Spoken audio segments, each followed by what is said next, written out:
Hello, welcome to our podcast, Two Brothers, Two Minds.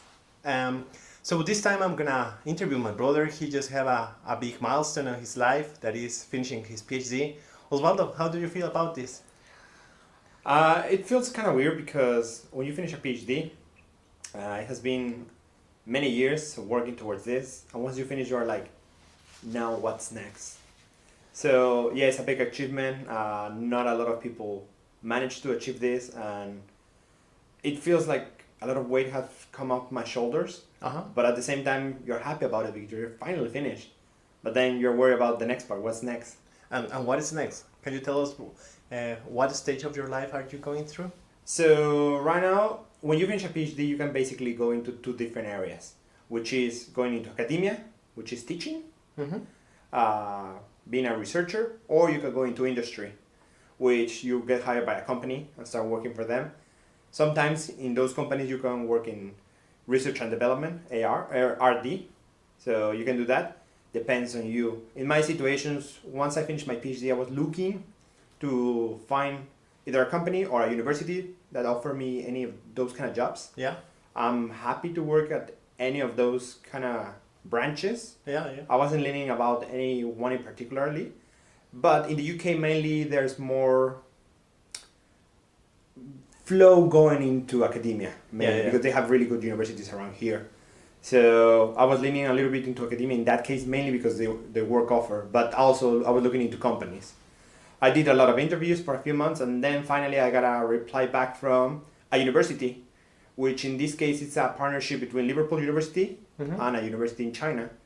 So I did get hired by this university. Congratulations, by the way. Thank you. Which is gonna be based in China. This university is basically hiring me as an assistant professor, which is a big milestone in my career. Yeah. If you think about it, when you finish a PhD and you go into academia, there are certain degrees and levels that you can achieve. For example, once you finish, you can be a assistant lecturer, then you can be an associate lecturer, then you can be a full lecturer, and then you can be a reader, then you can keep going to assistant professor, then associate professor, and finally full professor. So to become a full professor, it's maybe years. I'm talking about maybe 10 years. So in this case, finishing immediately my PhD and becoming an assistant professor, that's a huge milestone. So I have skipped a lot of steps, which is going to be good because afterwards, if I decided to either stay in China or go back to the UK or go somewhere else, I'm still in that level, in that degree. And that helps me out a lot. So I'm excited about that. And which one did you prefer? Going to academia or going to industry, or was whatever it comes first? I did work in industry for a little bit and I quite like it. There's certain aspects that I miss about it. But for the last 4 years of my life, maybe 5, I have been more in academia, so I was more related into that. So I wasn't leaning to any one of those. It's just the opportunity that came over. That's why mainly. Why? Do you have any concern, like, because you're gonna teach in China, that is totally different. Do you have any um, something that scares you about this new experience? Are you afraid of the new language? Are you afraid of how are your students gonna be? So yes and no. Why am I afraid? Because of the things that you just talked about. The place, the language, the students, the work environment, yes. But also no, because since it's a partnership between a UK university and a Chinese university, they mainly follow the UK teaching basis. Okay. Which in this case is basically the one that I'm used to. For the last 4 years I have been using. So it's again the same structure, the same framework, the same modules. It's going to be taught in English, so there shouldn't be any issue with that. I have privilege to teach students, Chinese students in specific, so I know how to get around with them, how to explain it better. But yeah, it's going to be different in the aspect that now we're going to be in China, so maybe they expect something else, something different, higher standard, I don't know. That's just getting used to how they going to be working there. I think that's mainly it. Are you gonna miss Mexico? Was it ever in your plans going back to Mexico? Yes and no. I always miss Mexico. I love because it's my home country. I miss being there. I miss my family. I miss my friends. I miss my environment, my country, the people living there. But also, like, going to another country opens a new opportunity, getting out of your comfort zone and getting to know new tradition, customs, getting to know people, getting to know how they work, open your mind to new ideas that maybe you didn't know about. Before in Mexico, I was used to working with the kind of like Mexican mentality. Okay. Coming to the UK, learn their way, Your mindset the have English changed. mentality. Yeah. So I'm interested and eager to know how's it gonna be with the Chinese mentality.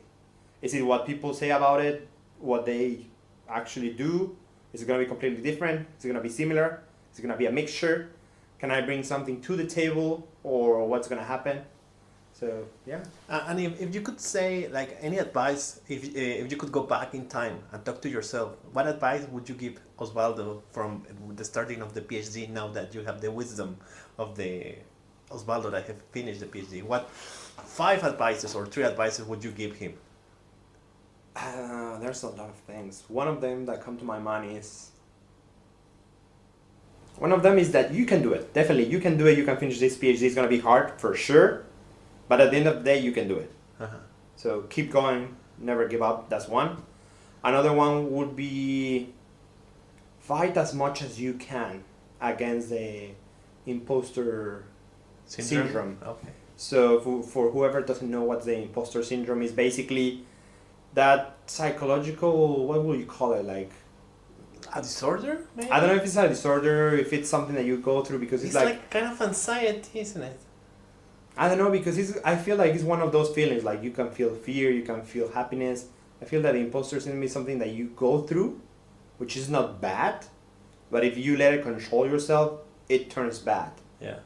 So you deal with that a lot during your PhD, when you go through a lot of stages where you're like, should I be here?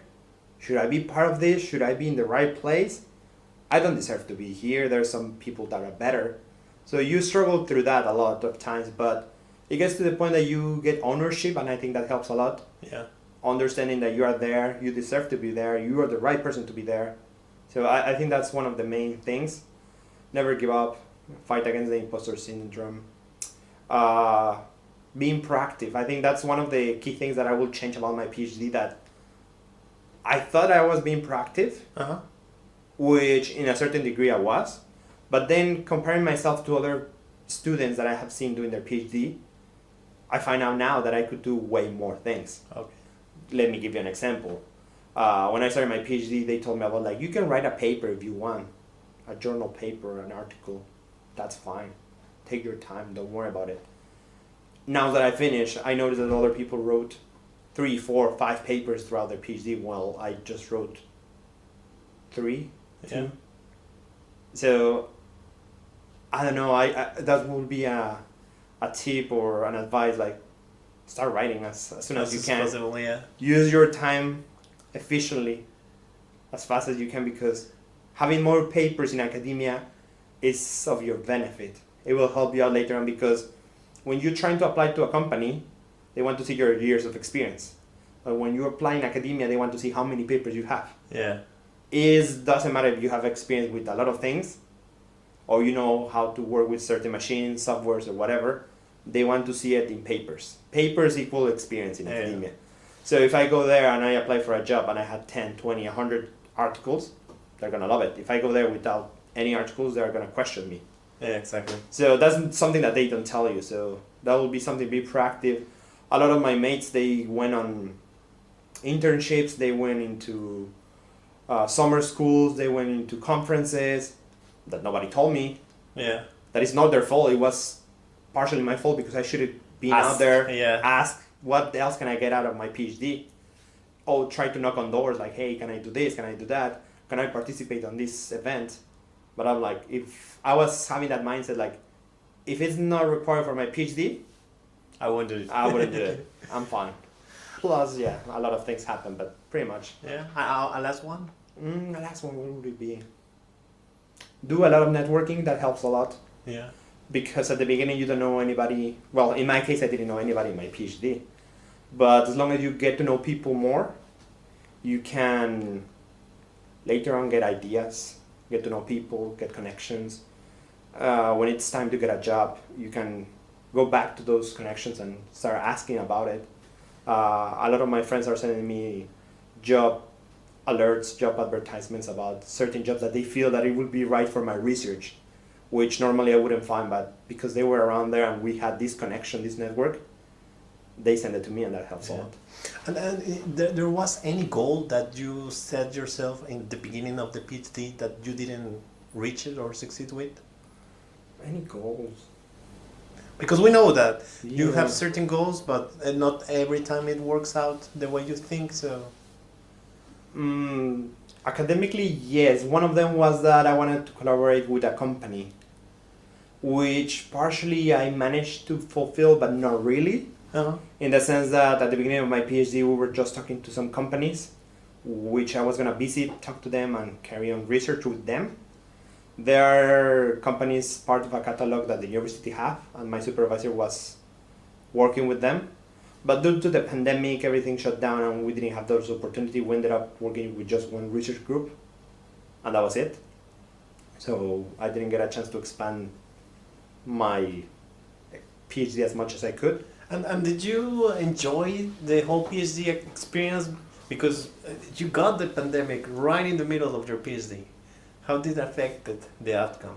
Did it really affect it, or did you handle it well? Or Yes, again, it goes back to the part of being proactive. Like, I think out of my PhD, that lasted 4 years after all, with the pandemic, I honestly feel that our real experience was only 2 years. yeah, Because 2 years was taken by the lockdown, yeah, and then actually having 2 years of actual PhD.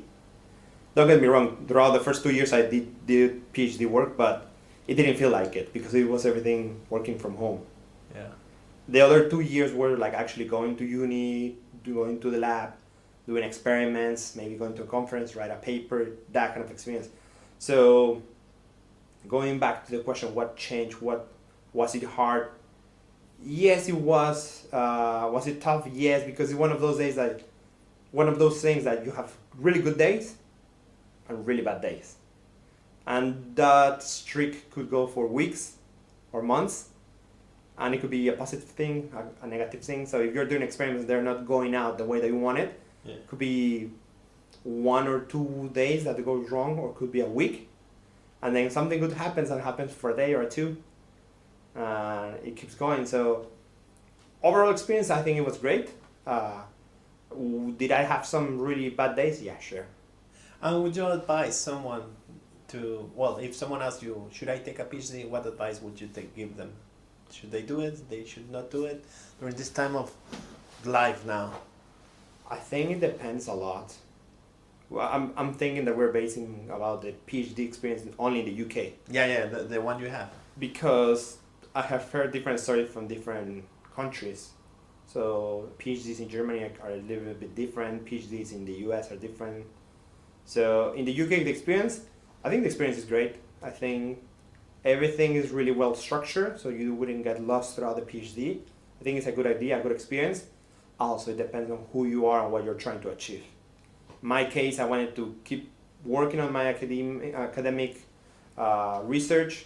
I wanted to get the highest degree. I wanted to work abroad. So a PhD was the right idea for me. It could be the case that you just want to get a good paying job. Maybe there's no need for you to do a PhD. Could be the case that you do. Maybe if you're in a company and they require you to have a PhD to get a higher salary, sure, do it. But otherwise, there are certain aspects that you would like to consider. So before rushing and doing anything, just think about it, make a pro and con list and see if it's for you. Because you're going to spend 3, 4, 5 years of your life doing this. Yeah. So think about it. Okay, so this was our interview in English. Thank you very much, Osvaldo. It was No amazing. worries. Cheers.